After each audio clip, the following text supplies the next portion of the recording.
नमस्कार, आपका स्वागत है फटाफट खबरों में।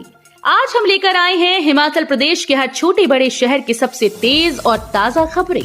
तो चैनल को सब्सक्राइब कीजिए और वीडियो कहां से देख रहे हैं कमेंट बॉक्स में हमें जरूर बताइए।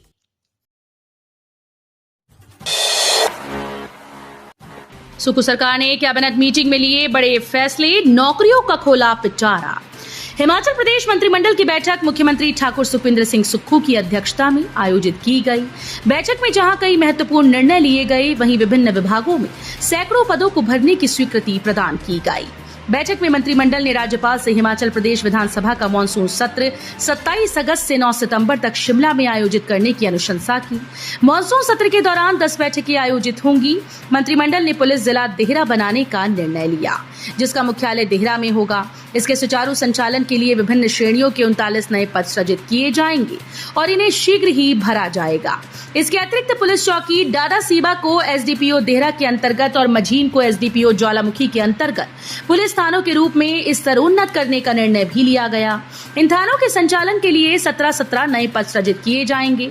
नए पुलिस स्टेशन की स्थापना के साथ ही पुलिस स्टेशन ज्वालामुखी के अंतर्गत एक नई पुलिस चौकी ज्वालामुखी सिटी और पुलिस स्टेशन देहरा के अंतर्गत पुलिस चौकी मोइन भी स्थापित की जाएगी।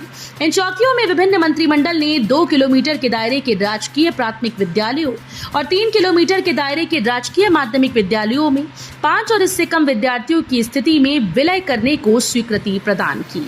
इसके अतिरिक्त शून्य नामांकन वाले 89 राजकीय प्राथमिक विद्यालयों और 10 माध्यमिक विद्यालयों को बंद किया जाएगा। शिक्षा विभाग में शैक्षणिक स्टाफ को शैक्षणिक सत्र के अंत में प्रतिवर्ष स्थानांतरित किया जाएगा। हैंड टीचर और सेंटर हेड टीचर, मुख्याध्यापक और प्रधानाचार्य सहित सभी अध्यापक बच्चों को पढ़ाएंगे। इसके अलावा मंत्रिमंडल ने सभी विद्यालयों को राष्ट्रगान के साथ प्रातःकालीन सभा का आयोजन करने और उच्च और वरिष्ठ माध्यमिक विद्यालयों में प्रतिदिन राष्ट्रीय ध्वज फहराने का भी निर्णय लिया। सभी स्कूल्स में शारीरिक शिक्षा एक अनिवार्य दैनिक पीरियड होगा और स्वास्थ्य एवं आयुष विभागों के सहयोग से सीपीआर और प्राथमिक उपचार का प्रशिक्षण भी प्रदान किया जाएगा।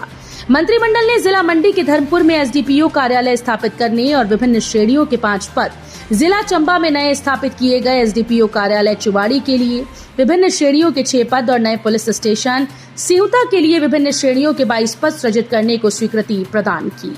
बैठक में जिला कांगड़ा के इंदौरा में खोले गए नए एसडीपीओ कार्यालय में विभिन्न श्रेणियों के 6 पदों को सृजित कर भरने का निर्णय लिया गया।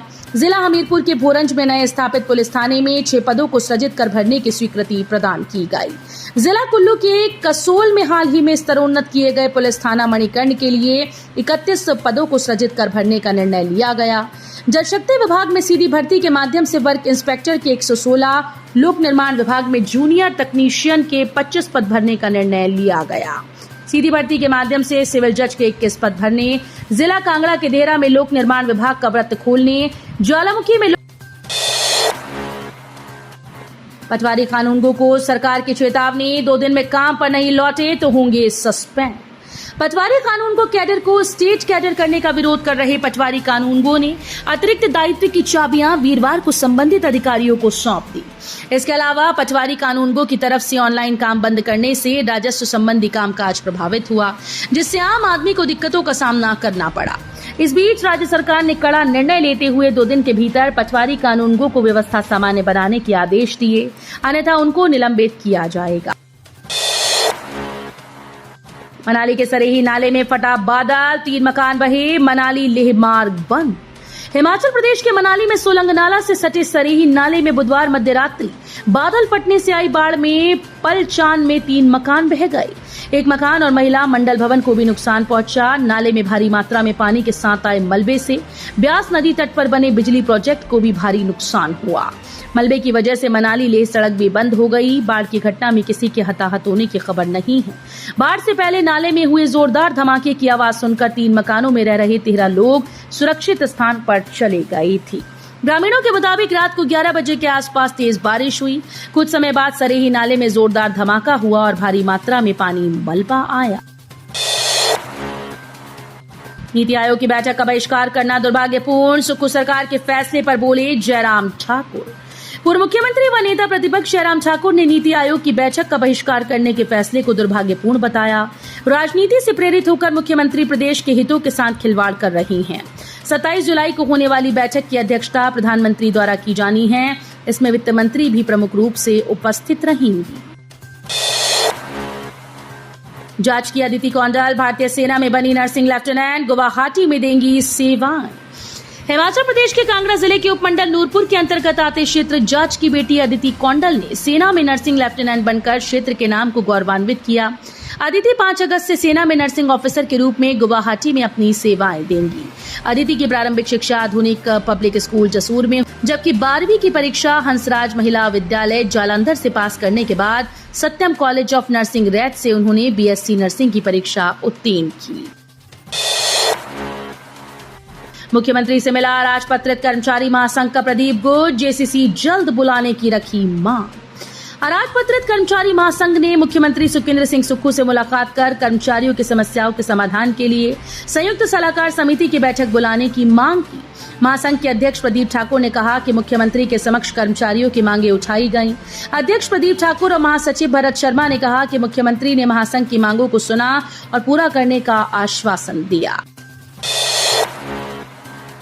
आपदा प्रबंधन में उत्कृष्ट कार्यों के लिए मिलेगा ये पुरस्कार। 31 अगस्त तक करें आवेदन।